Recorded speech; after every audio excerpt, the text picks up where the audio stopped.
Perspectives, and today we have an amazing guest. We have Kaelyn, and she is the founder of Lexington Event Company. Kaelyn, please introduce yourself to our guests. Yeah, thanks for having me. I'm Kaelyn Query, and I am with Lexington Event Company and LexEffect Venues. So we are based in Lexington, Kentucky, in the United States, and anything in the event and hospitality world we cover. So conferences, trade shows, festivals, weddings, you name it, any kind of event we are a part of. And we do this across the country. From the planning and promotion side, but then we also have 4 venues in central Kentucky that we own and operate that folks will rent from us, and then they'll have their own event there. So sometimes we're involved in the planning process with that. Sometimes we're not. It just depends on the client and the circumstance. But we kind of get to see a wide variety of events, hundreds of events sometimes a year. And it's a lot of fun. So I started when I was 14 on accident. I wanted to be an interior designer, and I had an internship through my high school. I went the first day, and the woman was older, and she was told by the owner she had to have this intern, and I couldn't drive, so my mom dropped me off. And, I wasn't in design school, so I couldn't do any real work for them. I was more just kind of watching, I'm sure now as someone who takes those interns, I get it's a lot of work having interns, and sometimes it's more work than what it's worth. So I understand why she wouldn't want to do that, but she wasn't the most friendly person about it. So I went back to school and told the professor that I was not going to go back and that he needed to move me somewhere else. So he moved me to a catering company, and I really liked it and started working for them part-time on the side after school, and learned all the ins and outs of catering and events and setup and breakdown and booking and marketing and everything. So I started doing events on the side and never thought it would be a career, but really enjoyed it. And here we are. So I managed a couple of restaurants when I was in college and out of college. And then when one of them closed around the same time, my mom's accountant, who was doing my taxes, said that I had made too much money. I'd reached the threshold of being able to be exempt from taxes. So I needed to create a business just for tax purposes. Said, don't think about it. Don't spend a lot of time on it. Just get the tax ID, be done with it. And of course, I live in the mindset of go big or go home. So I didn't just get a tax ID, but, figured if I had made enough money to need a business, and there was no website at the time, no business name, no business cards, no nothing. It was just pure referrals, word of mouth, calling my house phone, calling my cell phone. So if I had made too much money doing it that way with no promotion, then what could I do with this if I actually promoted it and gave it my all? And here we are. It's an amazing story, and I think a lot of our audience can really understand and relate to that, where you start something and you become really passionate about it. But how do you get the confidence to be like, look, I can do this and I can become a business owner? How did you make that leap?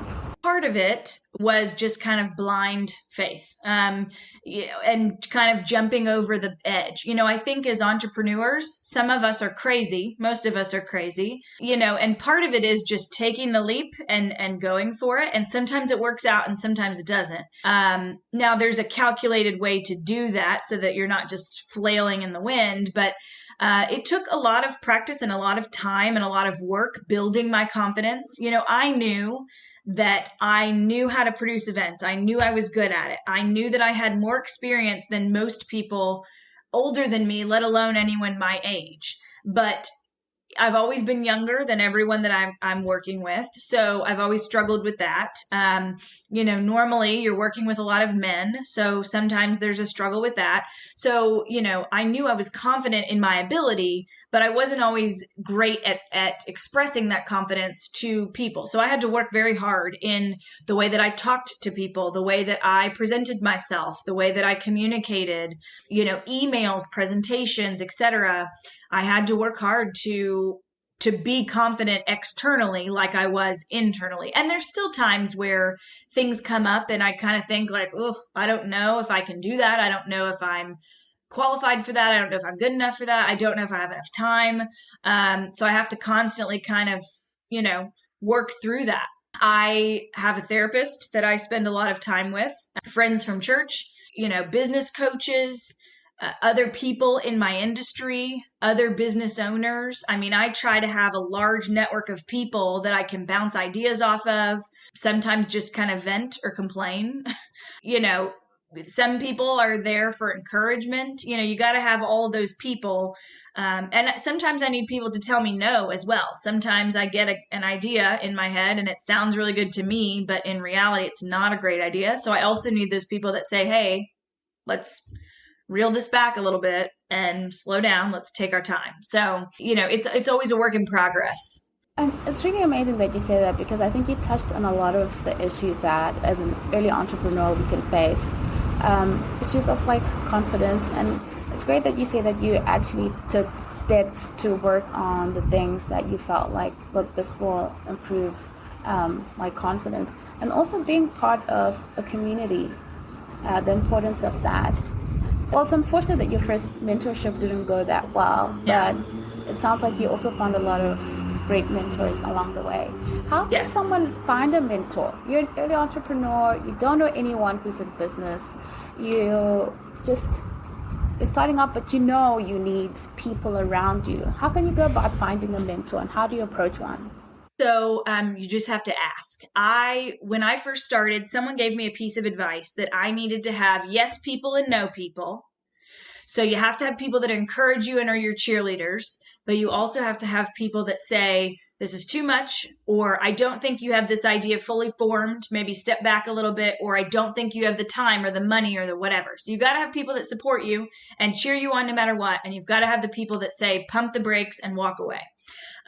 More than that, with mentors and boards and all of that, you want to have people from all different backgrounds. So for me, I know what I'm good at and I know what I'm not good at. But I also wanted people around me who are good at the things I'm good at and people who are good at the things I'm not good at. So for my kind of board or mentor group, I had an attorney, an accountant, someone in real estate, someone in marketing, someone in events. I tried to get men and women of all ages, of all backgrounds, of all ethnicities, because I am a 30-something white female who's lived in the same city she's lived in for her entire life. My experiences are a certain set of experiences, but my guests attending my events are not all 30-year-old white women who have lived in the same city their whole lives. If I want wide groups of people to attend my events and to hire me, I need to be able to reach those people and to market to those people and to create something that they would want to come to. So I needed a diverse group of people to guide me and to bounce ideas off of and to help me. I don't know anything about law. I've learned a lot along the way, but I'm not an attorney. So I needed an attorney that I could bounce things off of. Obviously fees and things come with that as well. But you have to build your group to support the things that you do and don't know. Additionally, I need people obviously in my circle who do what I do, because sometimes you need to get feedback and advice and vent about things related and specific to your industry. But there's always the concern, how do I get a mentor in my industry if they feel like I'm a competitor, or I'm going to be, asking them competitive questions or proprietary questions. So I am, like I said, I'm based in Kentucky. So I reached out to the president of an event company in Colorado, which is on the other side of the country.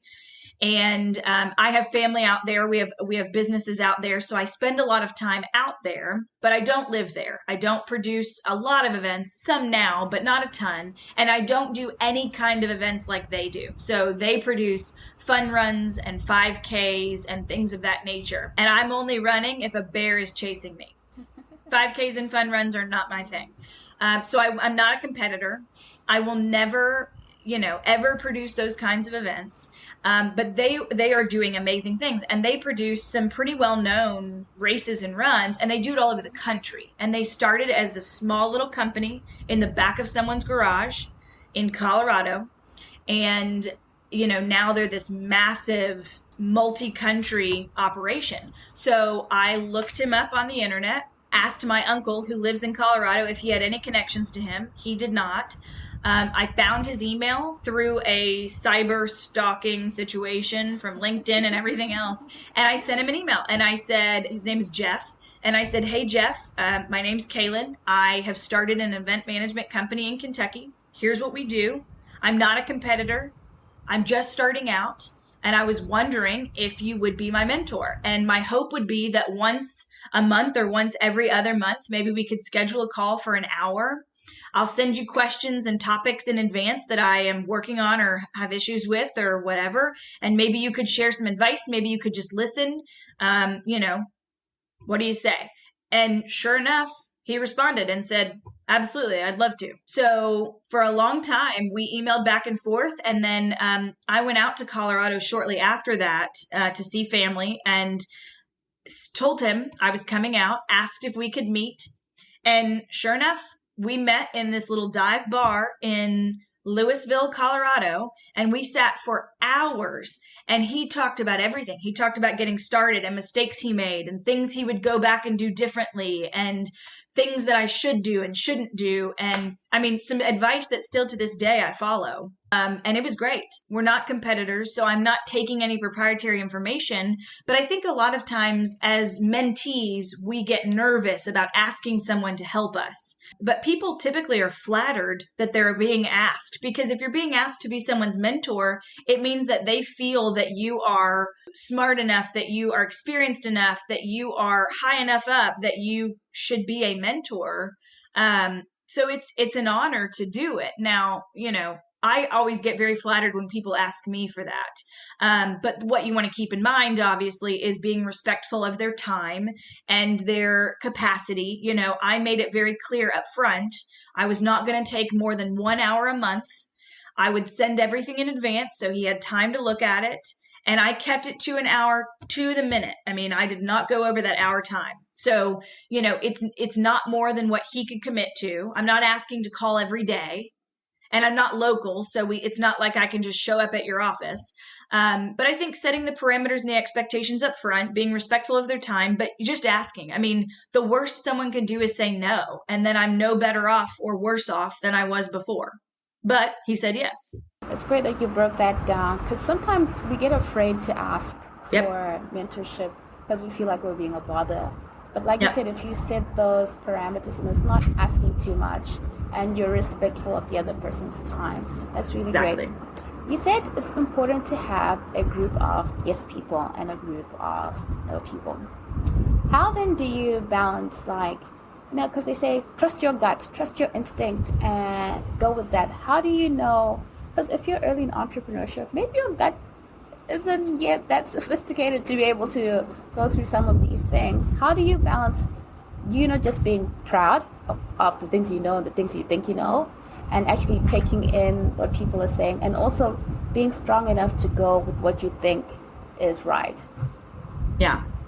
Well, it's a fine line. It's like walking a tightrope. And to be honest, I mean, some of the best entrepreneurs, they got to be the best because they made mistakes and they learned from those mistakes. I have made a lot of mistakes, and I'm not saying I'm the best entrepreneur by any means, but I have made a lot of mistakes. I've made a lot of mistakes with financial things, with legal things, with ideas that I thought were great that were terrible. And that's just part of the deal. I mean, I think entrepreneurs by nature take risks, and, it's high risk, but high reward potentially. So I think you have to have people in your corner that you trust. Your yes people and your no people have to be people that you trust, because if you don't trust them, then you're not really going to listen to what they're saying. And your yes people aren't necessarily advising you on what it is you're wanting to do. So if I have a new event concept, my yes people aren't telling me how to do it or talking me through it. They're just cheering me on. You can do it. This is going to be great. You are so good at what you do. They're your cheerleaders. Your no people are the ones that say, you're saying that you've got a budget of 10,000, but this doesn't sound like you could do it for 10,000. And have you looked into this event that's very similar to that one? And, what venue are going to use, because we don't really have anything like that in this city. Your people are really talking you through the details that you may not have thought about. So if nothing more, it helps you kind of check off all those boxes of your due diligence to make sure that you really have vetted this opportunity. Now, here's the thing. If you're like me, you're probably stubborn. And even if people say it's not a good idea, there's a chance you're still going to do it anyways. So, you have to kind of figure that out. But after a couple of times of doing that, if it doesn't work well, you figure out quickly that, that's not the best approach. But sometimes if you feel it in your gut, you've got to go for it. And if nothing else, I believe everything is a learning opportunity. So the times where we had events that failed or processes that failed or whatever, we have learned something very valuable from all of that. And there are things that they changed the way our company operated. They changed the way I do business. They've helped me become more successful. And they're mistakes that I won't make twice. So, even if you do stumble and fall, no matter how many times you stumble and fall, it always is an opportunity to learn something so that you don't make that mistake again. But that's also why you have your people, because they're going to think of questions and concerns that you might not be thinking about because you're so tunnel vision focused on this concept or this idea that you're excited about and you can't see anything else. So it's just nice to have those people. It's great that you say that, because I think the no people are undervalued and they're very, very important to avoiding a lot of, because you can't see everything. One person Right. can't see every aspect of everything. So making an idea have to fight for its right to come into existence helps you through those no people. Kaelyn, you have an absolutely impressive bio. A small business owner, you're a serial entrepreneur, you're a writer, you're a speaker, you're a consultant, you're a board member, and you're active in your Chamber of Commerce, among many other things. How are you doing it all?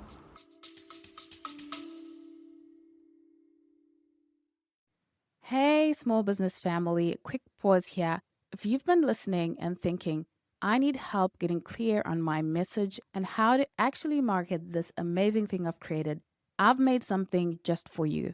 It's called the Clarity Intensive, and it's 2 focused sessions, one-on-one, where we untangle your ideas, map out your next best move, and build a foundation for real business momentum. If you're done thinking what's the right thing to do, and you're ready for a customized strategy that fits you, this is for you. You'll find the link in the show notes, or you can visit the website www.reinventingperspectives.com/shop, and you'll see our Clarity Intensive 1-to-1 marketing coaching. Let's get back to the show. Well, I mentioned earlier that I am crazy. It took me a long time I've always been busy. I think when I first started my business, and I think a lot of entrepreneurs suffer from this, I think it's the mindset that the busier you are, the more successful you are.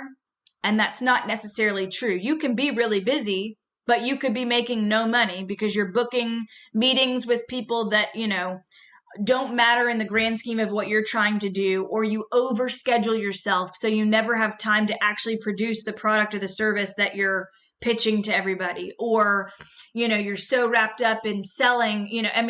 There are a lot of reasons why someone's over busy in a non-productive way. So it took me a long time to really figure out what was conducive to my time and what is not conducive to my time. So I really had to scale back the things that I would agree to be involved in. I ask a lot more questions now. If someone wants me to be on a board, or they want me to be on a committee or help with something or whatever, there are a lot of questions and information that I need in order to make that decision.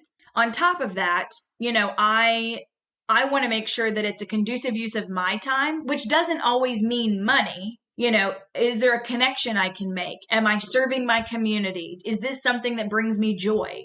Is it going to make me money? I mean, one or more of these things needs to be part of the deal in order for this to be worth my time.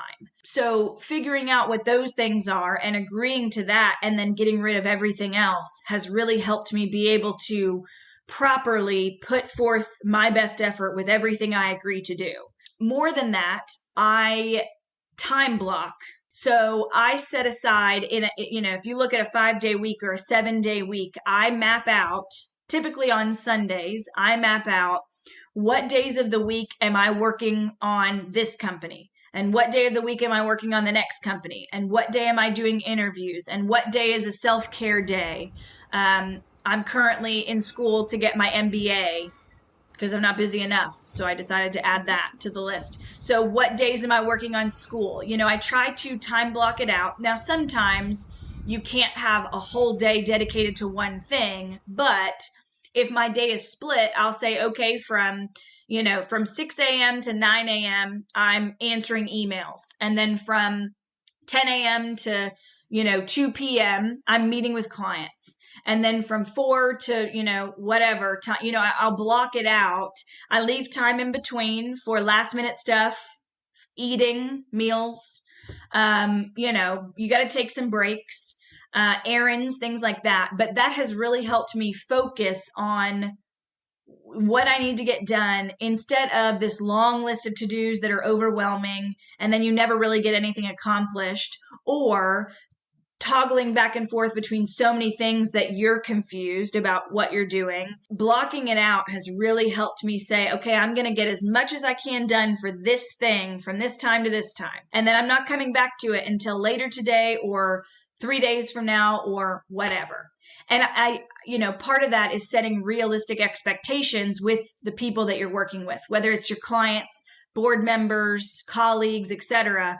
I try to always respond to people within 24 hours, but I let them know I've got a packed week, so I'm going to get to you, but it won't be until Friday, or it's going to be Monday, or I'll get to you in the next 2 weeks, or whatever. I just want to acknowledge that I received their message and I'm not ignoring them.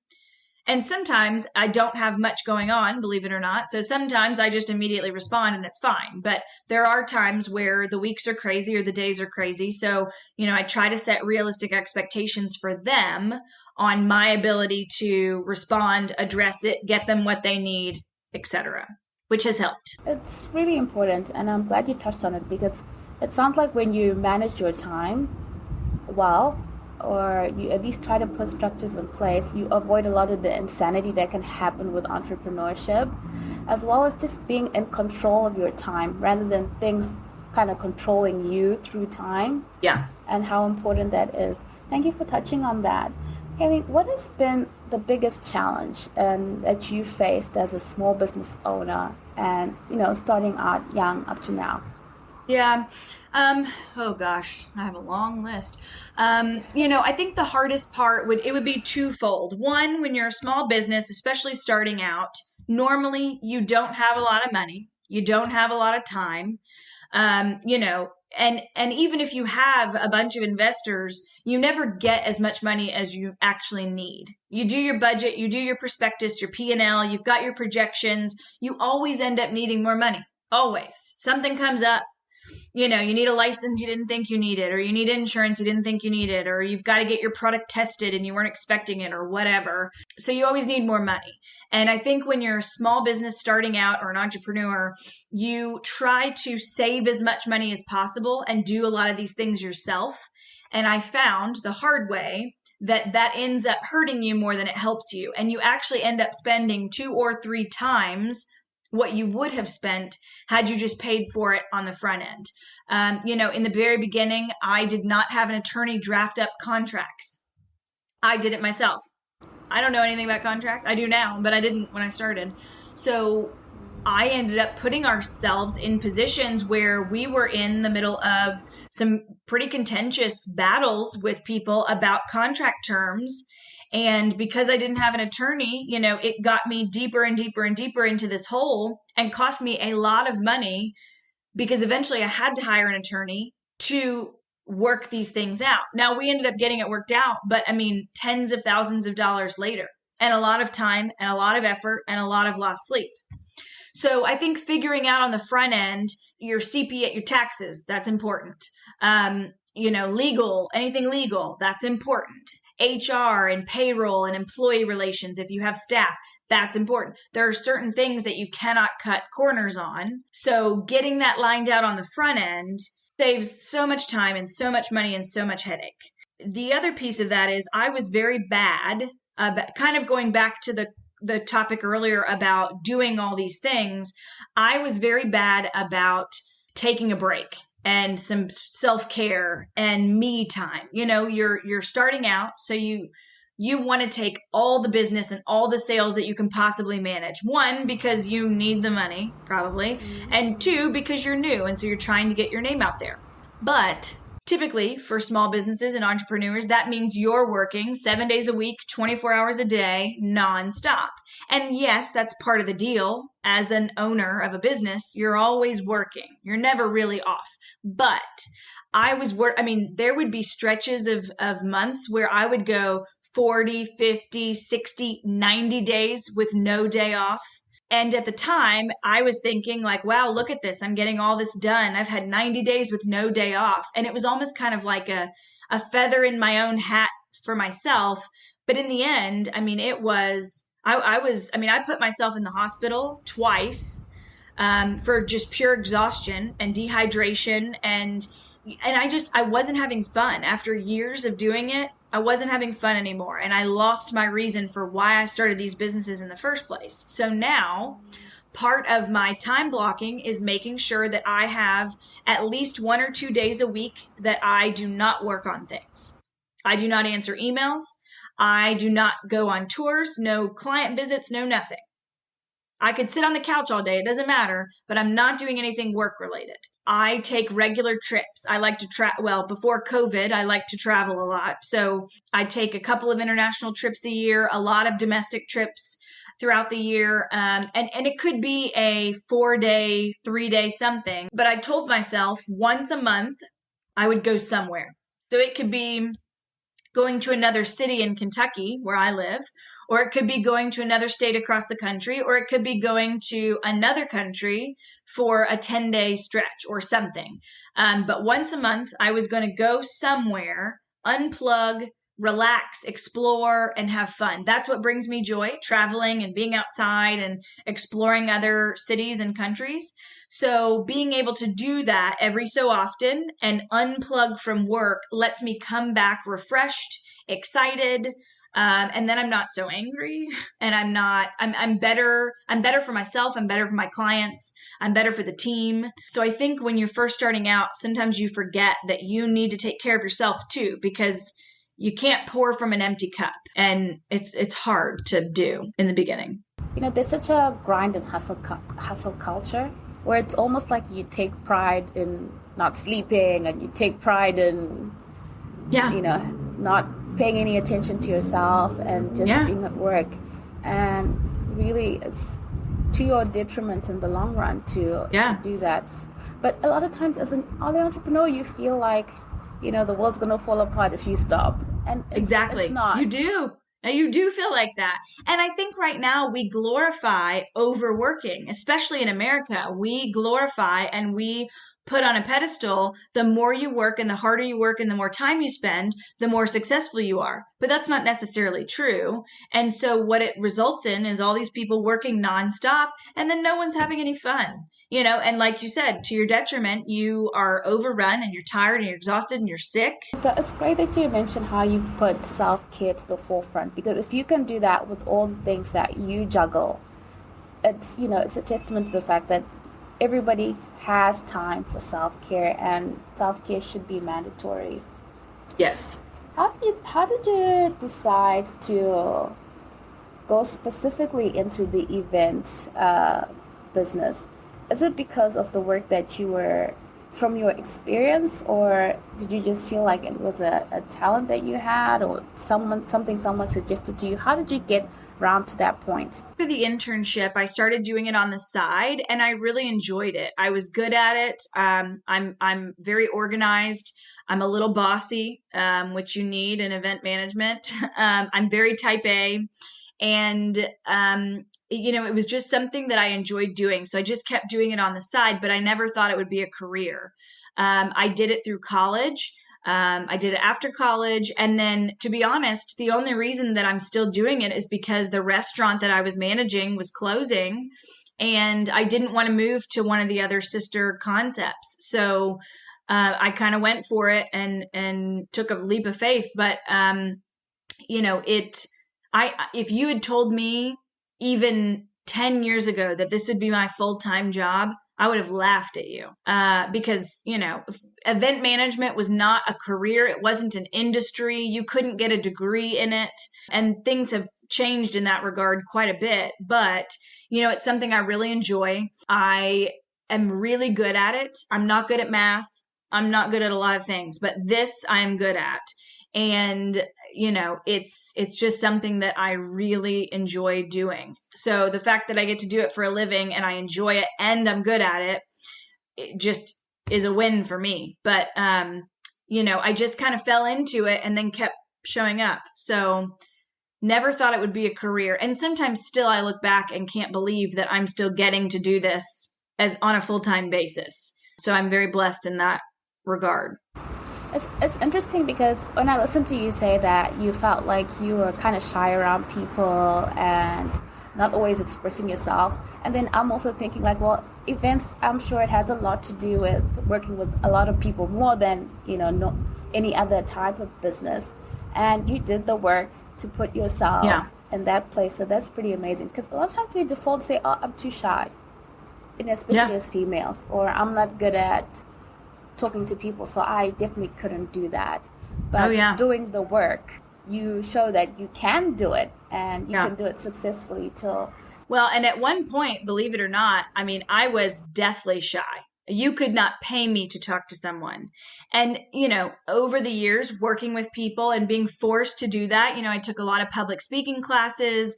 I took a lot of communication classes. I was forced to stand up and present and do, and you slowly start to come out of your shell in that regard. And then, again, in the beginning of the business, I'd come home every day and I'd call my parents and say, I had a meeting with so-and-so and it was awful and I didn't know what to say. And they asked me for this and I didn't know how to tell them no. And I got nervous and I, gave them whatever they wanted. And now that is not the case. The Kaelyn that started this business officially in 2013 is not the same Kaelyn that has this business now. But it's just a process. Sounds like you grow into the leader that you need to be, rather Absolutely. than being like, oh, I can't be that person. You'll if you're intentional about it, you grow into being the kind of leader that you need to be, which is pretty amazing. Kaelyn, what is your process for the business? Do you begin, because you said you've run with a lot of ideas and they've crashed, and you've run with a lot of ideas too that have become really successful. So what really is your process of going with? Do you just go with an idea? Do you go with a business model? Do you begin with a business plan? Like, how should a person who's starting out as an entrepreneur start that process? So I have a journal that I keep with me, several journals actually, but I keep them with me at all times, no matter where I go. And when an idea pops in my head, I put it in the journal, whether it's a new business or an event concept or, an idea for anything really. It goes in this journal. And then later, I'll take it from that journal and it goes into another journal where you start to flesh out the ideas. So if it's an event concept, I start brainstorming names and themes and kind of an agenda and, things that come to my head. Typically it takes years for concepts to kind of come to fruition. So some of these ideas in 1 year, it would go from journal to reality. Some of them I have been sitting on and working on and formatting and reformatting for years. And some of them may never become a reality. Some of them I've been sitting on and then I'll meet somebody and they're the missing piece. There's a new concept that I've been working on and I've had it in my head for 5 years now. it's a corporate conference, and I have the name, I have the concept, I have the general overview, but something was missing. And then I met this gentleman a couple months ago, and instantly I was like, this is the missing piece. I need you for this concept. So we are now talking about partnering up on this. He brings his expertise. I would bring my expertise in the concept, and we would partner together on that. So sometimes there's a person or a thing, or, you don't have the right venue, or you don't have the right product, or you don't have the right location or whatever. So continuing to work on it in your head helps me. And then, I go to something, especially for events, I go to an event and I really like something, so I'll write it down. I see a piece of marketing and I really like the graphics or the color or the format or whatever, and I write it down. Once it gets to the point where I'm ready to move forward, then I start kind of flushing out a prospectus. What's a budget? What are our projections? What do we need if nothing gets paid for, like for an event, if no ticket is purchased, if no sponsor comes on board, if I'm paying for this out of my pocket, how much money do I need to make this the most successful it could be? And then you normally add a miscellaneous contingency charge to that, because there's always going to be more money than what you think you need. And then I start figuring out, is this realistic? Can I make this happen? Can I pay for this if no ticket is purchased and no sponsor comes on board? If it's a new company, can I make this work with funds that I have, or a bank loan, or an investor, or whatever, and what money do I have available? Do I want to bring on an investor for this concept? Is it worth it for an investor? Is this something I could get a bank loan for? So I start with that. And then once the financing is starting to kind of work itself out, then I start looking at, the marketing, branding, website URLs, logos, names, etc. And after that, it starts to kind of snowball into this bigger thing, whether that be an event or a new business or whatever. So the initial process takes a long time. Once you get into actually doing whatever it is, that part's easy. It's the beginning that's hard. Formatting that idea. I have some concepts that I've been sitting on for 18 years. Where they were when I first put them on the list, they look nothing like that now. They are very different. And some of them may never come off the page. But some of them, have been very successful. Some of them have been terrible, and we never talk about it. We pretend it didn't happen. So part of being an entrepreneur is sometimes you have to take a leap of faith, and it doesn't always work out. It sounds like, from what you're saying, it sounds like the process of constantly generating ideas is very important to always have that going. And also that when you're looking at finances, it sounds like you begin with what is the worst case scenario? Yes, always. What is the worst case scenario? And then you go into all the other things like the branding, the logos, and all that. But it's a great way to begin the process. Thank you for sharing that with us. Absolutely. Kaelyn, what has faith meant to you on your journey? Faith is an interesting thing, and I'm a very spiritual person. I've gone in and out of being actually in the church and, different types of faith and how does that look? I believe everything happens for a reason, and I believe in higher powers. I could not have gotten as far as I have without that. And especially being an entrepreneur, sometimes it's very lonely. And so you need to know that there is a higher purpose that is guiding you, because sometimes your family and your friends and everybody else just don't get it, and it's very easy to want to give up. So I think in whatever faith means to someone, whether it's true religion or spirituality or whatever, I think that has got to be part of what you're doing in order to keep you level and to keep you going, to be honest. Because sometimes with being an entrepreneur and starting businesses and all that, sometimes there is nothing left. You are just so worn out at the end of the day. Sometimes the money is gone and your friends are gone, your family, you have nothing left but that. So I think it's extremely important to keep that top of mind. And you have to be true to yourself. You have to be true to your values. and who you are, a concept or a business or, a product or whatever, it means nothing if you're not your best self propelling it forward. So if you lose sight of who you are and your background and where you came from, it doesn't lend itself to whatever you're trying to accomplish. So I think keeping that grounding and that footing is very important. Thank you for sharing. I like a quote I saw online where it says, entrepreneurs live by faith and not by sight. I love that. I felt like that really captured the essence of entrepreneurship. Kaelyn, do you have like a book that you could recommend to our listeners, something that you feel like changed the game for you? So I actually I love reading, and I could give you 20 books that I absolutely love, but I actually just finished a book called Never Split the Difference. Negotiate as if your life depended on it. And it's by this guy who was an FBI hostage negotiator. So he talks about, and it's not just negotiation, it's communication in general. And he talks about how to communicate with people in a way that doesn't feel aggressive, that doesn't feel, assertive or accusatory. And he brings in some real life experiences that are, to me, were very interesting. Now, part of being an entrepreneur is sales. I don't care what you're producing or creating. You are always selling something. You're selling your business, you're selling your service, you're selling yourself, you're selling your product, you're selling your model, whatever it may be.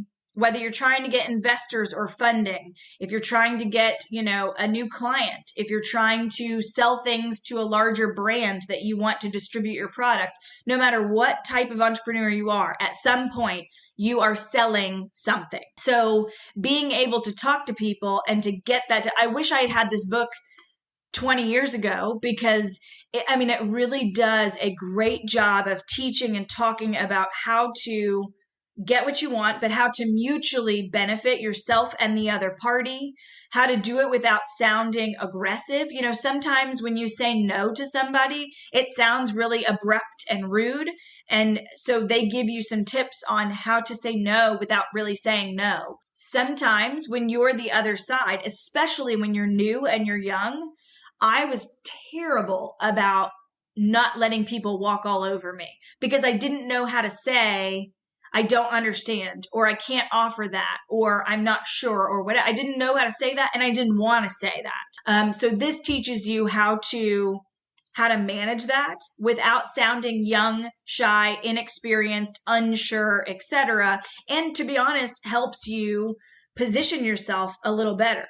I think the phrase negotiation gets a bad rap, but this book was really great at kind of teaching you those communication tools, which for any entrepreneur you have to have. And I liked the real life stories. It was an interesting way to kind of get you to understand the concept of each chapter. So highly recommend it. Never Split the Difference is what it's called. Thank you for sharing this with us, Kaelyn.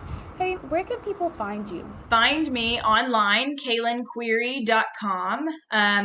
LexingtonEventCompany.com is the website for that. And we're all over Facebook and Twitter and Instagram and all of those things. And I'll go anywhere. I love traveling. So once restrictions open back up, I'll come to anybody. Come hang out, come read a book, come do an event, whatever they want. Thank you so much for your time, and thank you for sharing so candidly your experience as a small business owner, and also sharing with entrepreneurs how to get things done. Because sometimes, you can feel like it's only happening to you, and that's never true. When you hear it from someone else who's more experienced and who's had successes and failures and more successes, it absolutely helps someone on their journey. So thank you for your time, Kaelyn. Yeah, absolutely. Thanks for having me. Yeah. If you got any value out of today's episode, please do share it and leave a review. Let us know how we can serve you better. Check out our website. It's www.reinventingperspectives.com, and connect with us on social media on Instagram and on our Facebook page at Reinventing Perspectives. Also, do check out our latest book, The Christian Entrepreneur's Toolkit. It's available on Amazon.com and also through our website, www.reinventingperspectives.com. Thank you again for taking the time to listen in. Have a great day.